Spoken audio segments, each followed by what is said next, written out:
Devin's POV. I continuously beep para huminto si Mabel sa pagdadrive. I am so nervous. Nakita ko na nakasunod din sa amin si Cyrus. Pero mas nagulat ako nang mas binilisan pa ni Mabel ang pagpapatakbo ng kotse. Damn it, Isabel! Sigaw ko. I am a jerk, heartless, and not rightful for Mabel. Hindi niya maiintindihan at alam kong mas masasaktan lang siya kapag ipinilit kong manatili siya sa tabi ko. May mga utang ako na dapat na pagbayaran ko at ang pagpapalaya kay Mabel ang isa doon. Mas binilisan ko ang pagpapatakbo para sana maabutan siya. Pero I felt how my body started to feel numbed nang may malakas na sasakyan na bumangga sa sinasakyan ni Mabel. Her car was thrown too far because of the impact. Pinaharurot ko ang kotse at mabilis na bumaba nang ma-reach ko ang halos madurog na kotse ni Mabel. Mabel! I shouted her name. Para bang nanunuyo ang labi ko as I see her looking at me. There's blood all over her face. Nakita kong itinaas niya yung kamay niya na para bang tinatawag niya ako. Pero napahinto ako nang bumagsak ang kamay niya at tuluyan na siyang pumikit. Mabel! Marahas kong hinatak ang pintuan kung nasaan siya. Pero nahirapan ako dahil nayupi ito. Nung mabuksan ko ang pinto sa tulong ni Cyrus, ay mabilis kong kinargang dugo ang si Mabel. Para akong nangihina dahil parang wala na talaga siyang buhay. Sa kotse kami ni Cyrus sumakay at siyang nagmaneho papuntang ospital. Please prepare the operating room. And tell Rayla na kailangan ko siya sa OR right away. Sabi ni Cyrus sa telepono. Wala pang 10 minuto ay nakarating na kami sa ospital kung saan inilapag kong walang malay na si Mabel at mabilis na siyang ipinasok sa OR. What happened? Napatingin ako kay ate na kasalukuyang nakapang surgery outfit na. Si Mabel yun, hindi ba? Tumango si Cyrus. Sige na babe, mauna ka na sa loob. Simulan mo na ang pag-aasikaso kay Mabel. Mag-aayos lang ako, Cyrus said, at hindi naman nag-atubili si ate na sumunod kay Mabel. Tiningnan ako ni Cyrus habang hinuhubad ang relo niya at singsing. Hindi ko alam kung anong nangyari, Devin. Pero hanggang kailan masasaktan sa'yo si Mabel? Hanggang kailan mo siya papahirapan? May bakas ng sama ng loob sa tono ni Cyrus. Alam ko naman na mas naging close sila ni Mabel kaysa sa amin. Kaya tanggap ko na masama ang loob niya sa akin. I sighed. Pakiramdam ko hindi ako makapag-isip hanggat hindi ko nasisiguro na okay siya. Please, Cyrus, iligtas mo lang si Mabel. Hindi ko na siya guguluhin pa. Hindi ko na siya sasaktan ulit. Sabi ko. Sa tingin mo ba pag nagising si Mabel at tinapos mong lahat, hindi siya masasaktan? Ano bang nangyayari sa'yo, Devin? Akala ko ba okay na kayo? Hindi mo na ba talaga mahal si Mabel? Mahal ko siya. Mahal na mahal ko si Mabel. Dahil simula noong una ko siyang makitang naghihintay sa labas ng gate para makapasok sa DU. Alam ko sa sarili ko na siya na agad yung babaeng gugustuhin kong makasama habang buhay. Pero baka nga hindi kami para sa isa't isa. Baka kaya nasasaktan ko siya ng paulit-ulit. Kasi hindi naman talaga ako yung lalaking para sa kanya. And just like what she told me, dapat hinayaan ko na lang siyang malayo sa akin at hindi ko na pinilit na pakasalan siya. None of this would have happened if I weren't selfish. Mas pinili kong hindi sumagot dahil alam kong hahaba pang pakikipagdiskusyon ko kay Cyrus. Sana lang tama ang desisyon na pinipili mo dahil sisiguraduhin namin ni Rayla na hindi mo na talaga magugulo si Mabel kapag nagkataon. Susubukan namin ang lahat na makakaya namin para iligtas siya. She deserves to live and be loved just like how she foolishly loved you. Sabi nito bago ako tinalikuran. Napaupo ako sa bench dito sa waiting area dahil para akong nangihina. You all think I'm a jerk, but all I am praying right now is ang mawala na ang panganib sa buhay niya. Masama ang tingin sa akin ni Eunice habang nakaupo siya sa harapan ko. She's been crying for like hours already. I just found myself texting her about what happened to Mabel. 6 na oras na sa operating si Mabel at kahit isa man lang kay ate and Cyrus ay wala pang lumalabas. Ramdam ko na merong kakaiba bago ko siya iwan sa mall na para bang namamaalam siya sa akin. Kung alam ko lang sana, hinayaan ko na lang siyang magbasag ng baso sa bar ko. Sana hindi nangyari to. Sabi ni Eunice habang pinupunasan ng luha. Don't say things like that. Mabel will be okay. Sabi ko. She should be. At dapat pag naging okay siya, makahanap siya ng lalaking tatratuhin siya ng maayos.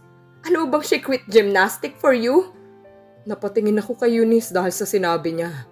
Kaya ba hindi na madalas umalis ng bahay si Mabel? We all know how much she loves gymnastic.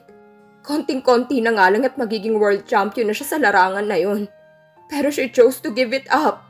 She even said na once she joins the World Cup, ay hindi siya pwedeng magbuntis. She wanted to be the mother of your children, Devin.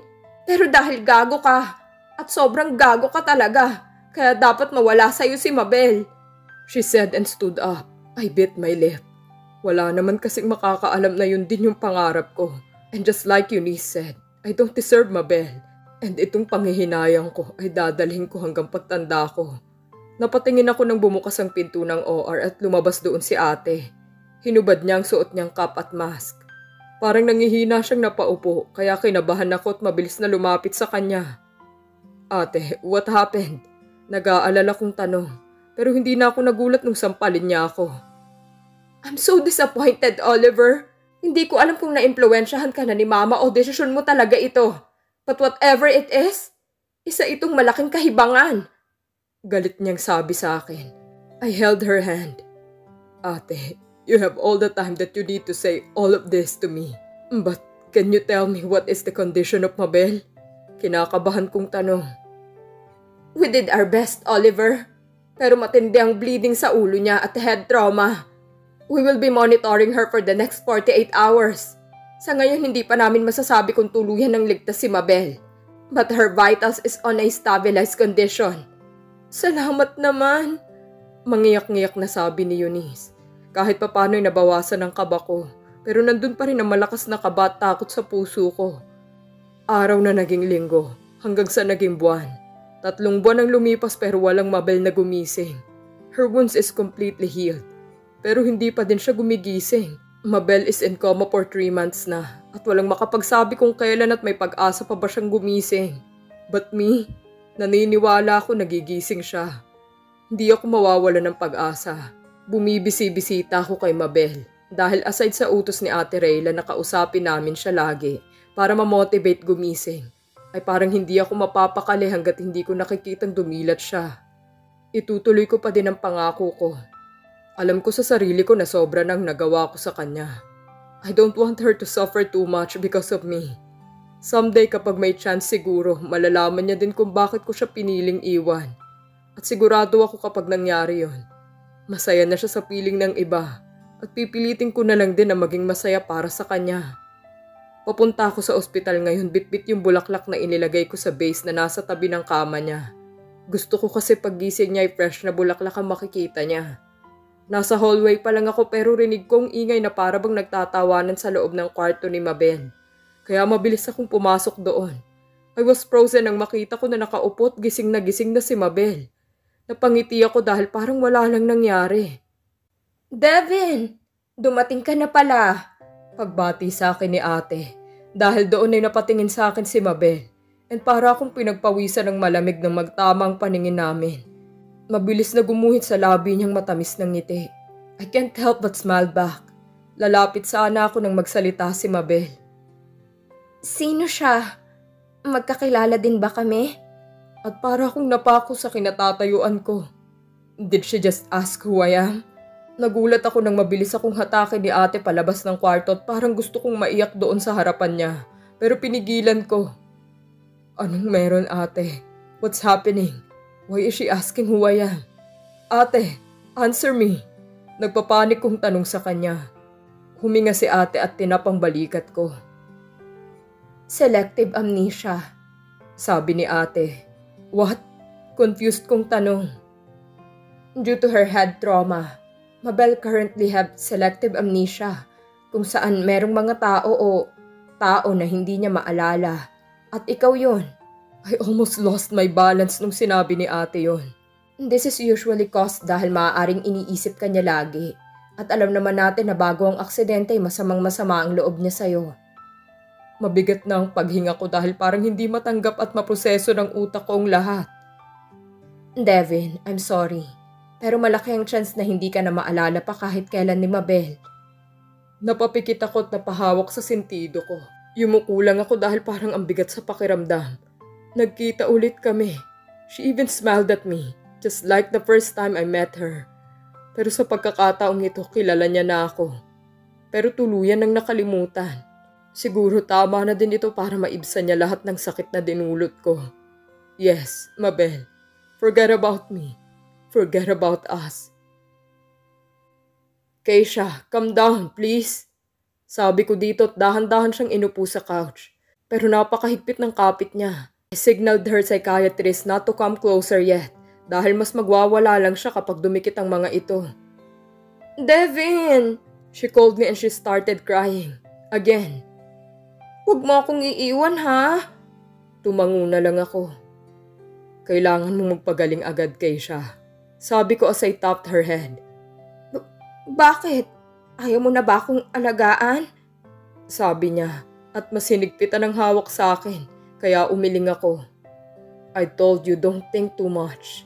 Sabi ko sa kanya. Paanong hindi ako mag-iisip kung nandyan lang si Mabel sa paligid? Paano kung sumama ka sa kanya? That's impossible. She doesn't even remember me. Magpahinga ka na. Sabi ko.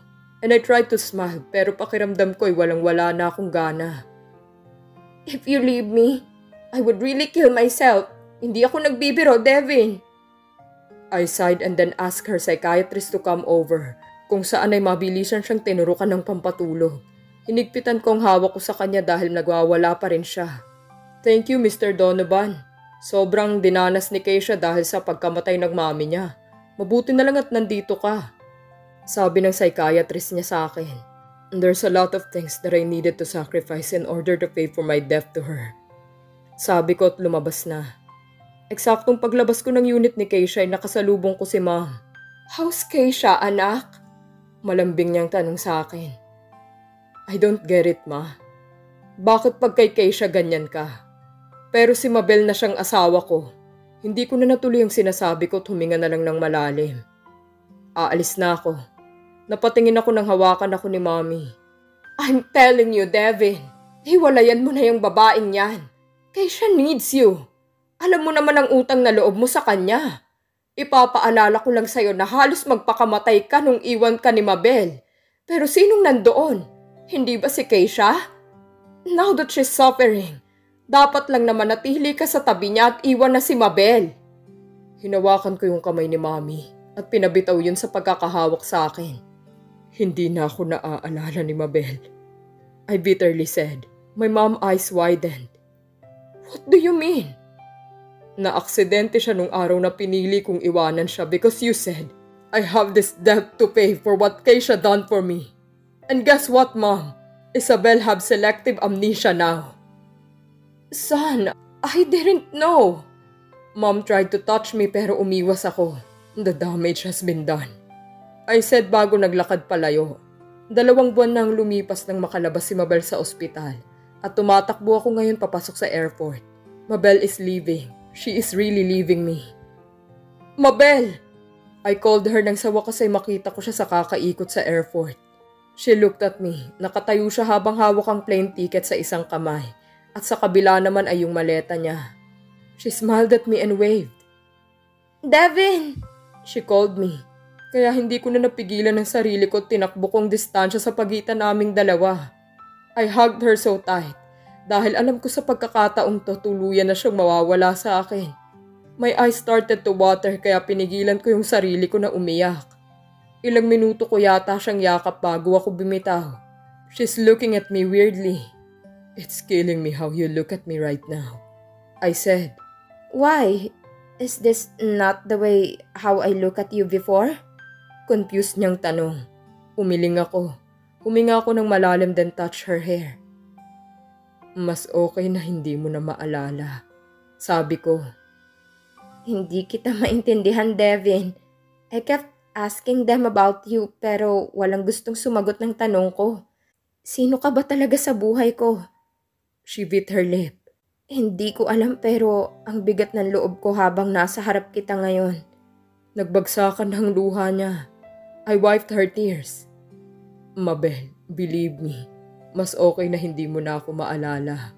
Kalimutan mo na ako. Huminga ako ng malalim dahil nasasaktan ako. Kalimutan mo na tayo. Calling flight, bound to New York. Please go to your designated boarding site. Napapikit ako ng tuluyang bumitaw sa pagkakahawak ko si Mabel. Narinig ko ang paghakbang niya papalayo sa akin. When I looked at her, kahit na malayo siya ay nakatingin pa din kami sa isa't isa. Gusto ko sanang lumuhod at pigilan siyang umalis. Pero tama ng lahat ng sakit na dinulot ko sa kanya. Pangako, Devin, hindi na kita pipiliting alalahanin pa. Sabi niya. Baka parte ka nga ng nakaraan ko na dapat nang mabaon sa limot. She added and smiled at me weakly. Paalam. After she said that, she started walking away as the tears started rolling down to my cheeks. May mga taong pinagtagpo at pagtatagpuin pa ulit ng tadhana. At iisipin nila na sign na yun na silang para sa isa't isa. Pero hindi pa din pala.